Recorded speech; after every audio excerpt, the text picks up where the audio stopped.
And we are back, and if you're joining us right now, we're just getting our second conversation started, and we are talking about money. So, the Belize Bank Limited has launched its new E-Kyash program, which is a full digital wallet solution. And here to talk to us all about that, we have Filippo Alario, who is the Deputy CEO and the Chief Risk Officer from the Belize Bank Limited. Good morning, Filippo. Hi, Gavin. Hi, Marlene. Thank you for having me.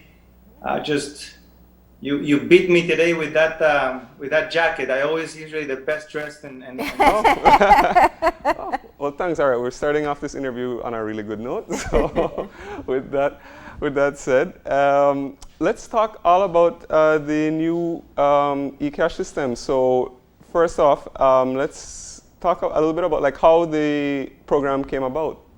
Yeah. Well, we're really excited about this product. It is essentially a digital wallet, which is exactly what it says. It is a way of storing cash in digitally, and in this case, it's on your cell phone. This is not a new product worldwide. It's a product that is used in developing and developed countries. Depending on how developed or undeveloped you are, they have different functionalities. For us here, we believe that there is a big part of the population that is excluded from the financial sector. The numbers suggest that it's about 35% of Belize's population is totally unbanked.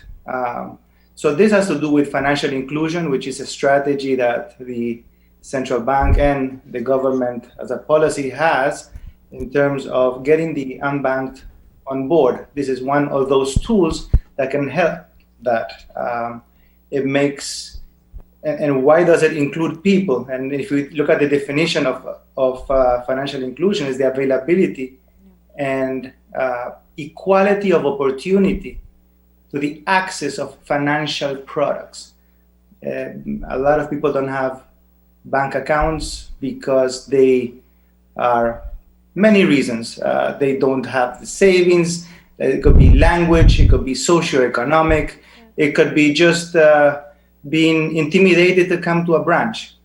With an e-wallet, once you have a phone and you can download an app, you are a user of an e-wallet. You can transfer funds on a daily basis. You can receive money. You can send. You can get your payments. You can buy stuff. You can buy things online. So that is essentially what it is. What would you say is the biggest shift? Because we've seen a migration to online services for banking for some time, incrementally so. Whether it was accessing your bank accounts online, whether it was being able to get text message alerts. What will E-Kyash now offer that will change how we are interacting? Most importantly, I think ease of use, affordability, and the convenience that provides you to get into to get the product, right? So if you have a phone and you can download any app, Marlene, you are a wallet user. And the wallet users have different wallet privileges. So we have a low-level wallet. This low-level wallet, you do not even have to leave the comfort of your bed to be a user. You download the app, you put your name, your address, few other informations that is basically drop-down fields, and immediately you are a wallet user. You can receive money, send money within limits, because the different levels of wallets will need a little bit more due diligence. But the low-level wallet, once you can download the app, you're good to go. Yeah, I think you touched on what would be my next question, which is looking at how do you ensure two things: safe banking, but also keeping within the regulations that are established for the banking sector. Okay, safe banking. We are using a well-known solution that it's being used in Europe and Africa. They're opening an office in the US. So this is not something that is being done in-house. This is a proven technology. So we are very comfortable in terms of safety. Yes. It is extremely safe. If you refer to safety in terms of losing your phone, there's also two levels of authentication of security. When you have your phone, you have your passcode to come in. But even if you don't have your passcode and the phone, you lose it and it's open and somebody can pick it up, they still have to go inside the app and put in your username and password. So it is actually safer than losing your physical wallet, because if you lose your physical wallet, most likely, if you're lucky, you'll get your wallet back without the money. Yeah. And if you never get your phone back, you can still access the money in there on another phone. Absolutely. Okay. Absolutely. So that covers part of the safe banking part. But how about keeping up with the compliance that's required in the banking sector? And that is what I was referring to, the low-level wallet. Under the National Financial Inclusion Strategy, the central bank, the Financial Action Task Force in the Caribbean and in France, they have allowed banks to use a soft touch approach to the unbanked. We use technology also to give low levels of limits that limits the ability for fraud or nefarious activities. The low-level wallet will be, I believe, you can only transact $1,400 on a monthly basis, with limits daily and quarterly. So there is a transactional software behind it that will, bring alerts if we see that something is not in line with, the purpose of the wallet. Okay. So there won't be, so 1,400 limit for transactions for the month. What are some of the options, and how much do you have to get businesses up to speed? So if I have a digital wallet, I need somewhere I can spend whatever money is in that digital wallet. Absolutely. And that is why we're here today. I know at the beginning, Gavin mentioned that we launched it. We did not launch it yet. This is the anticipation campaign, get the financial education out there to let everybody know how it works. We are already working with many of the existing clients of the bank to become an agent or a merchant. The difference between those two things is simple. A merchant, actually, you're buying and selling something, and an agent is a place where you can just top up your phone by coming in, and you can actually put money to this phone number or withdraw cash. And the onboarding process for agents and merchants is also pretty simplified. If you're a client of the bank, that would be extremely easy. It's just registering yourself. If not, you just have to go through a process. The beauty about it, if you're a merchant, and now we're moving from the user to the actual commercial side of it, is that there is no requirement for a point of sale machine. So it's also very convenient for the merchants, where they can have a phone, or they can have a QR code where a customer can come in, scan it, put in how much the bill is, and it's in their account. It's automatically transferred. It is the speed of a text message. So there is no waiting for the funds to come in. The convenience also from a user perspective, and we spoke a little bit about the unbanked, but now, if you are a full wallet user where you can do a lot more things, imagine you go to a restaurant and you spend $100 with your friends on a bill, you pay with your wallet, you can actually pick up your contact list and say, okay, this one, and this one, I'm sending you, give me $20 each. all they have to do is accept, and it's in your wallet. So there's so many functionalities. And I think in half an hour we can go through all of those things. But they're extremely convenient.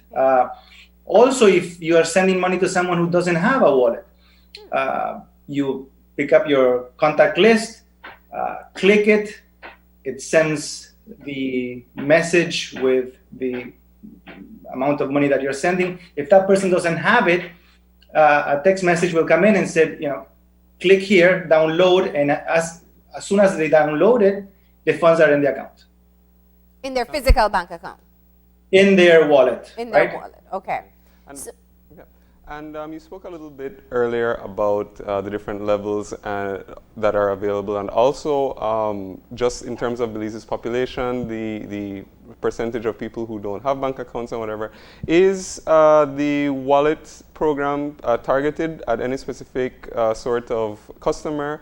And perhaps you can also talk a little bit about the different levels that are available when the E-Kyash will be launched. Yeah, it's targeted to the banked, the unbanked, the business community. I mean, if we have time, we can go through all the functionalities that a business could have. They can do all their payroll in the wallet, because some people have bank accounts, some people do not have bank accounts.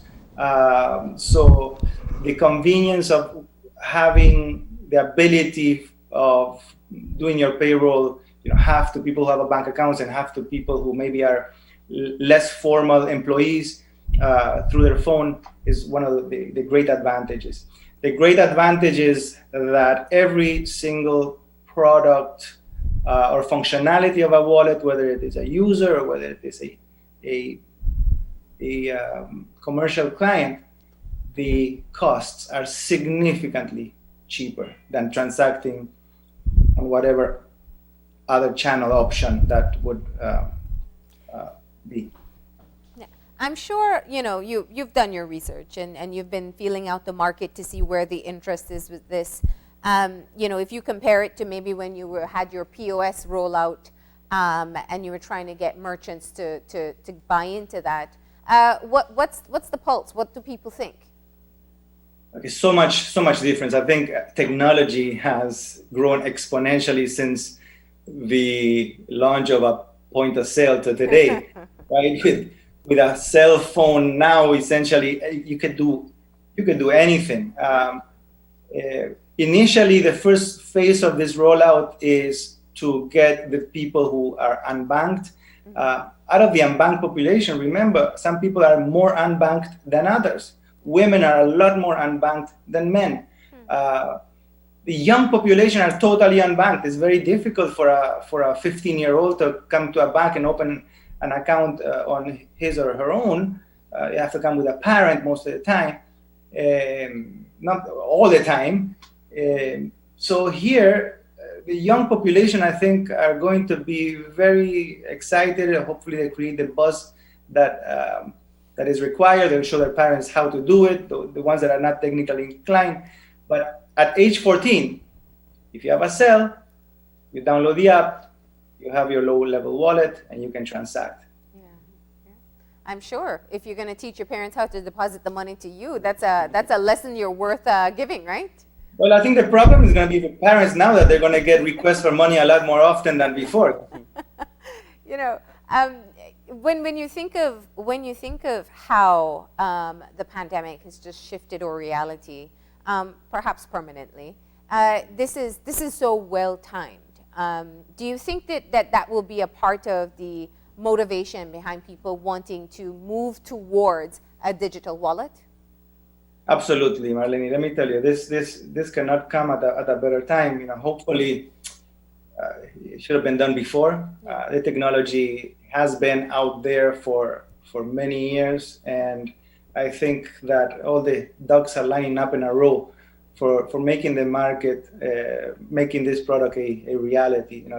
The regulator has been very instrumental, right, in being able to approve the low-level use of the wallet. So definitely, I think this is going to be. I don't know if the pandemic is here to stay, but the wallet definitely is here to stay. Don't even say that. The pandemic is going. But I also wanted to talk a little bit about the sensitization or education campaign that the bank is doing in anticipation of when the E-Kyash is launched. So perhaps you can talk a little bit about what the bank is doing to show people how it's going to work and all of the education that you guys are doing. Yeah, thanks for bringing that up, Gavin. The education campaign started already. I mean, we are all part of it as we discuss it right now. We are creating a series of videos. I believe that you've been showing one today, and we'll continue to show that in the different media outlets and our digital platforms, and also sensitizing people, verbally. We have taken the steps to certify every single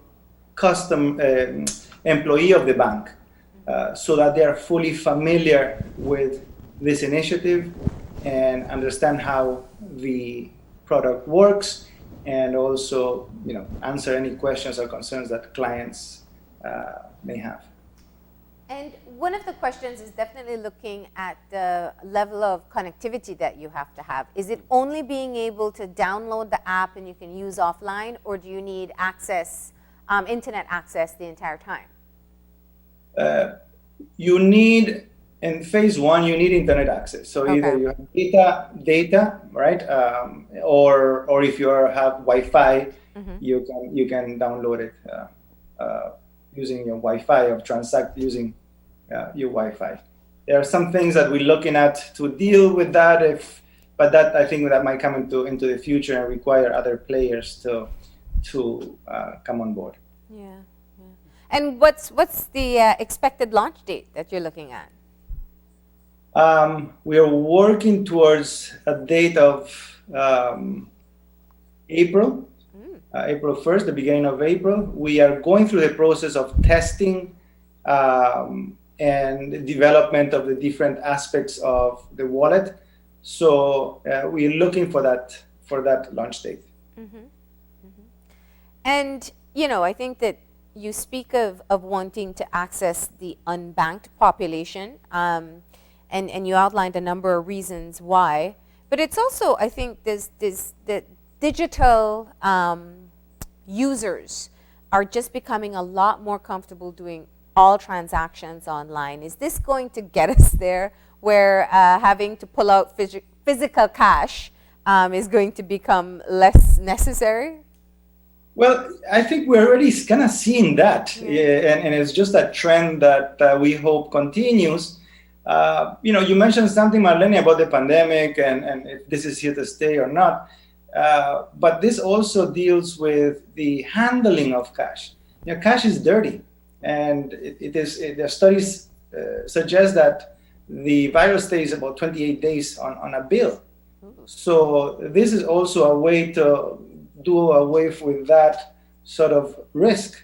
But answering to your question, absolutely. I think that this is here to stay. I think that the more we include the unbanked, there is a direct correlation with economic development. There is a direct correlation with poverty alleviation. And, it's something that the whole world, especially developing countries, have seen incredible benefits, especially in Africa, Latin America. So we need to use technology the best of our abilities to be able to provide safe, inexpensive, and convenient services to the whole population. Okay. And just to clarify, is it still only, is it local transactions only? Yes. Okay. We're going to start with local transactions. Okay. All right, so that launch date is looking like April. This sensitization campaign is ongoing. So if someone's seen this morning and said, okay, let me figure out how to get in on that, they just call the bank? They can call the bank. The wallet is going to have we're preparing a website. So soon that website is going to come up, and users, merchants, agents will be able to have access to the information that is required for them to be ready on launch date. Okay. Well, that sounds very exciting, I imagine, especially for all the different functionalities that you've described. But we are just about out of time. So, Filippo, thank you so much for giving us or shedding some light on the E-Kyash program that's going to be launching soon. We definitely look forward to hearing more about it, and of course, for when it actually starts. So, thanks for coming in and talking to us this morning. Thank you, Gavin. Thank you, Marlene. Nice to be here. Okay. All right. And with that, we are going to be taking another break. And when we come back, we are going to be talking about something somewhat similar. But the Public Utilities Commission is going to be telling us all about the online services that they are going to be offering. So please stay tuned, and we'll be right back after a short break.